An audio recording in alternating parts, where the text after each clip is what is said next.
Magandang araw po mga Kapinoy. Dito naman po tayo. Pag-uusapan natin ng napakainit na pangyayari na nangyayari pa rin sa Pilipinas. Tungkol ito pa rin kay Kibuloy. Kaya Apollo Carion Kibuloy, na wanted ng FBI at pinuno ng Kingdom of Jesus Christ sa Pilipinas. So, medyo mainit ho ito dahil simula noong nag-request si Risa Hontiveros, Senator Risa Hontiveros ng issuance of warrant of arrest against Apollo Kibuloy. The purpose is to appear before the Senate hearing for investigation in aid of legislation. So, hindi po dumating, so kaya nag-request po si Risa Hontiveros ng warrant of arrest. At right after that, bigla pong nag-oppose o kinontra ni Robin Padilla. So, pag may ganyan pong kumukontra na senador or miyembro ng committee, the same committee of investigating the alleged abuses, so binibigyan po ang mga senador ng ilang araw para mag-produce ng signatures para ma-oppose ang pag-i-issue ng warrant of arrest.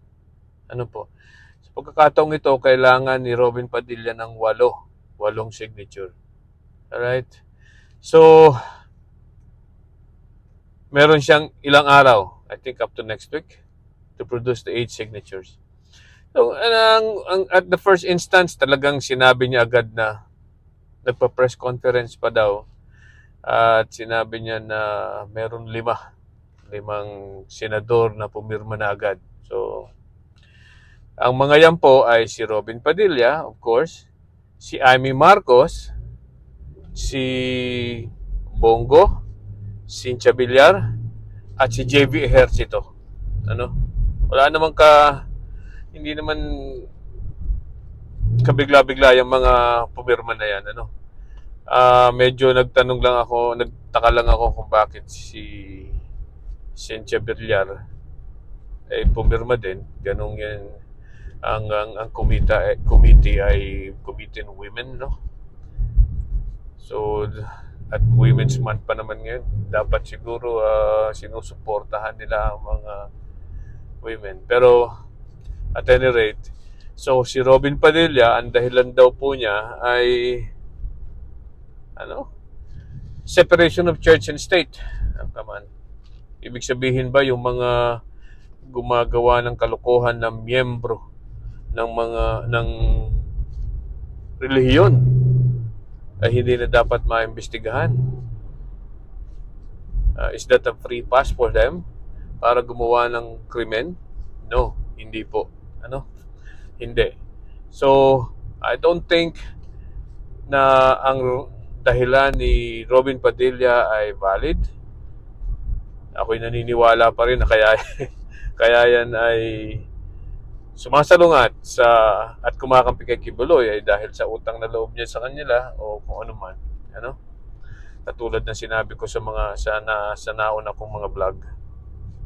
Okay? Ito naman pong si Amy Marcos. Anong dahilan? Inaapi daw. Harassment or inaapi daw si Kibuloy. Kawawa naman, Kawawa naman si Kibuloy, inaapi. Paano naman kaya po yung mga inapi ni Kibuloy? Hindi na sila kawawa?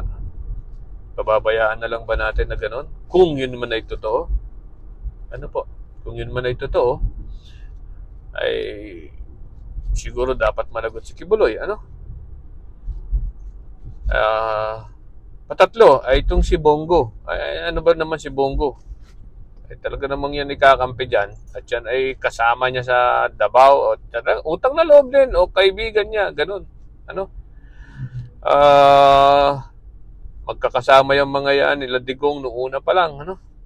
So, I am expecting na isa siya sa mga pipirma diyan. Kahit walang dahilan, yun din lang ang mangyayari niyan. Utang na loob. Okay? At pakikisama. Yan ang problema sa mga ganyan. Okay. Ang sunod, Cynthia Villar. Cynthia Villar. Nagulat ako. Alam niyo ang dahilan. Kaibigan daw niya ng pamilya niya yan. Kaibigan daw niya yan. At alam daw niya na mabait yan. At hindi daw dududa pa rin daw siya sa ganyang sa mga paratang sa kanya. My God. At nandito na naman tayo, ano? Kaibigan ng pamilya. So, kinukonsinte niya. Kung totoo man ang mga ginawa, ang mga paratang kay Villar, kinukonsinte, not kay Villar, kay Kibuloy, kinukonsinte, ibig sabihin, kinukonsinte ni Villar yan. Ano? Right? Bakit hindi niya, kung siya'y naniniwala na hindi totoo ang mga alegasyon laban kay Kibuloy, bakit hindi niya kausapin, kung talagang kaibigan niya si Kibuloy, bakit hindi niya kausapin na, hey, magpaliwanag ka, sabihin mo na hindi totoo yan. Magbigay ka ng mga proof na hindi totoo yan. Correct? Kaya nga iniimbitahan siya ng Senado para magsalita ay ipagtanggol kung anong totoo.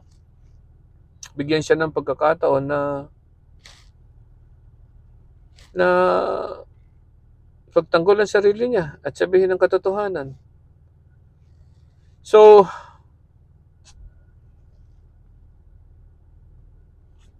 sa tingin ko yung talagang utang na loob na yan o pakikisama ay hindi napakaganda, ano? Maganda yung trait pero hindi up to the extent na kailangan mong itago ang mga taong dapat managot sa batas. Ano? So, ang panghuli ay si Villar. Si Ejercito, si JB. Pero balita ko po ay nagbigay na rin po ng statement itong si Villar at sinasabing totoo na siya ay pumirma pero ngayon ay binabawi na niya ang pirma niya. So balik na naman po sa 4. Meron pang kailangan si Padilla na 4 ulit. So ang sagot naman po ni JB Ejercito ay ang sinasabi niya ay nung una kaya daw siya pumayag na pumirma dahil hindi na daw kailangan dahil ang Department of Justice ay itutuloy na ang kaso laban kay Kibuloy. Di ba? So, tapos, ngayon daw, napag-isip-isip niya at based from the evidence and the facts presented to him, ay ano na daw, siguro dapat na magsalita nga si Kibuloy sa investigation, the panel of investigation sa Senate, para mabigyan din siya ng pagkakataon na pagtanggol ng sarili niya. Ano? Well, kailangan po nating isipin na ito pong investigasyon sa Senado ay hindi po yan criminal in nature. Hindi po yan criminal in nature. Ano? Yan po ay investigation in aid of legislation.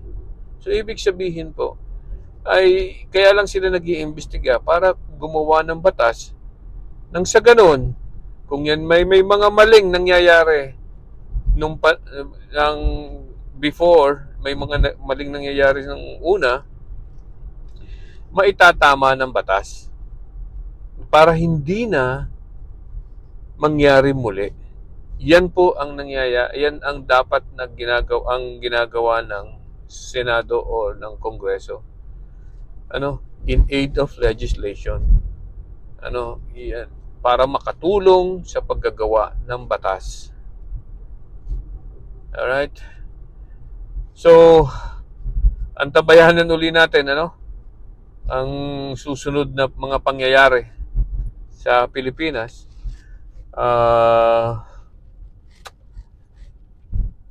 Marami pa itong inaasahan kong mangyayari dito. At ewan ko kung makakakumpleto si Senator Padilla. Kailangan pa niya ng tatlo pang signature. Ngayon na mainit ang usapin na yan sa Pilipinas, ang mga tao ay may nagkakaroon ng mainit na opinion dyan. So, hintayin natin sa susunod. Bye-bye.